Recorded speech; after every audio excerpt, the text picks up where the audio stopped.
Hello friends, আমি Shubham. Ritesh Deshmukh directed নতুন cinema রাজা শিবাজি।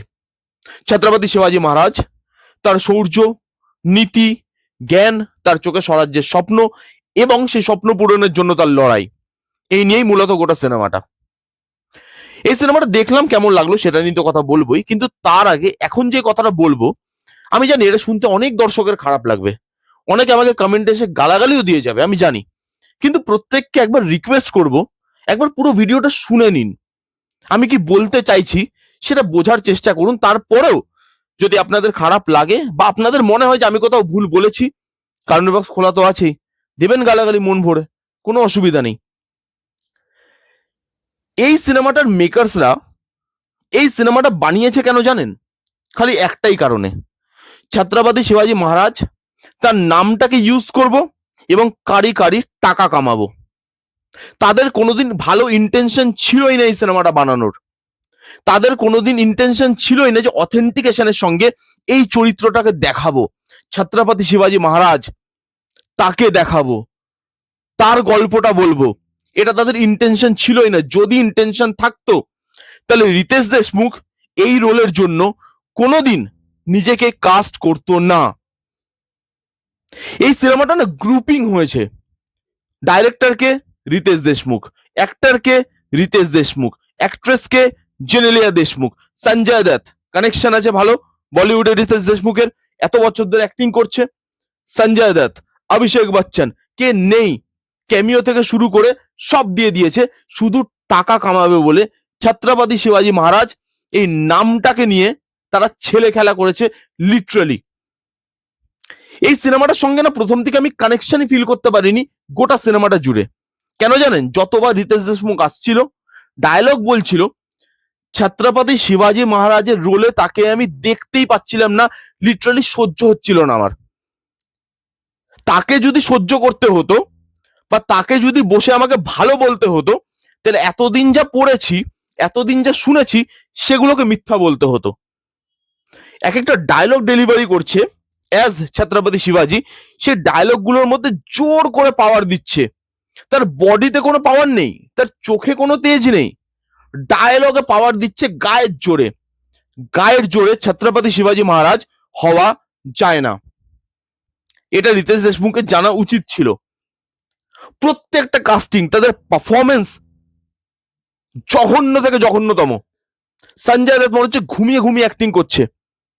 অভিষেক বচ্চন, দেখে বলে দিন কোথায় অভিষেক বচ্চনকে ওয়ারিয়ার লেগেছে। কোনো একটাও ক্যারেক্টার ঠিকঠাক মতো প্লেস করা নয়। একটাও ক্যারেক্টার, তারা যে ক্যারেক্টারগুলোকে প্লে করছে, একটা জায়গা তো জাস্টিফাই করতে পারেনি। ভিএফএক্স, ভিএফএক্স এর দিকে তো তারা খেয়ালই দেয়নি। তারা বলেছে খালি ছত্রপতি শিবাজি মহারাজের নামটা নিয়ে নাও। লোক হু হু করে হলে এমনি আসবে স্লোগান দিতে দিতে, আমাদের আর কিচ্ছু দেখার দরকার নেই। ভিএফএক্স মানে হচ্ছে হাতি ঘোড়া পালকি জয় কানাইয়া লাল কি, বাস খতম।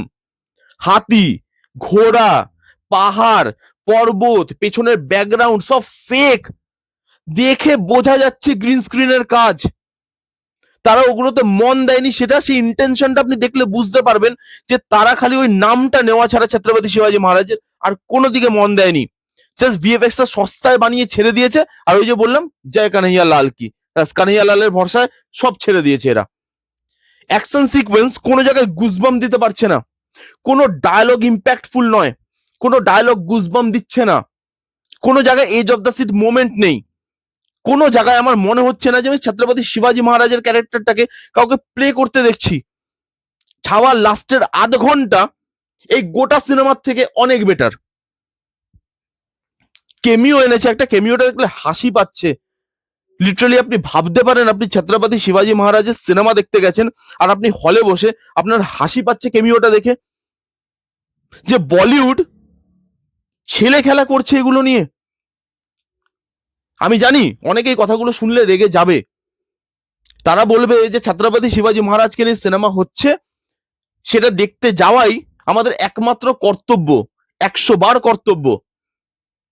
কিন্তু তাকে নিয়ে যা ইচ্ছে করা হবে, আমাদের মনে তার প্রতি যে ভালোবাসা, শ্রদ্ধা, ভক্তি, এই জিনিসগুলো যেগুলো আছে, সেগুলো নিয়ে ছেলে খেলা করা হবে, সেগুলোকে টাকার দাড়িপাল্লায় মাপা হবে, সেটা আমি দেখতে পারবো না বস।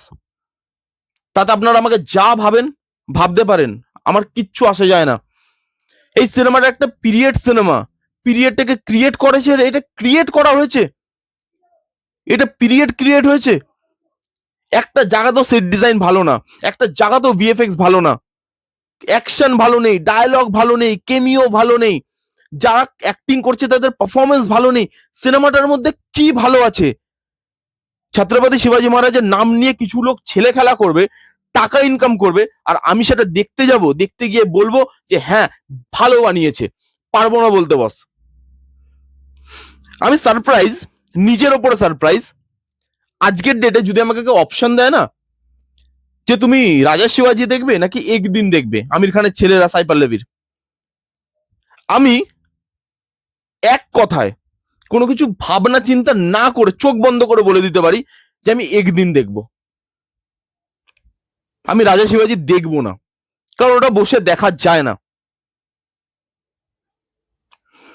যেই হিস্টোরিক্যাল জিনিসগুলো দেখাচ্ছে, যে তথ্যগুলো দিচ্ছে, কি নতুন তথ্য দিচ্ছে? কেউ যদি ছত্রপতি শিবাজী মহারাজের ব্যাপারে এটুকুও জ্ঞান রাখে, এটুকুও পড়াশোনা করে, তারা এই গল্পগুলো সব জানে। আলাদা আপনি কি দেখাচ্ছেন? তাহলে তো আমি ঘরে বসে গুগল করে নিতে পারতাম বস। তোমার সিনেমা কেন দেখতে যাবো আমি এতগুলো টাকা খরচা করে? কোনো মানে হয় না, কোনো মানে হয় না। আমার জন্য এই সিনেমাটা খুব খারাপ একটা সিনেমা। সেটা পারফরমেন্সের দিক থেকে বলুন, ফিল্ম মেকিং এর দিক থেকে বলুন, ইন্টেনশনের দিক থেকে বলুন, যে কোনো দিক থেকে এটা একটা খারাপ সিনেমা, এবং সারা জীবন এটা আমার কাছে খারাপ সিনেমাই থাকবে। কারা কারা দেখেছেন সিনেমাটা, আপনাদের কিরকম লেগেছে, আপনাদের কি রিয়াকশন এই সিনেমাটা দেখার পর কমেন্ট করে জানান। যারা যারা দেখেননি, আপনাদের ব্যাপার, আপনাদের কল, আমার যা বলার আমি বলে দিয়েছি। এই ছিল রিভিউ।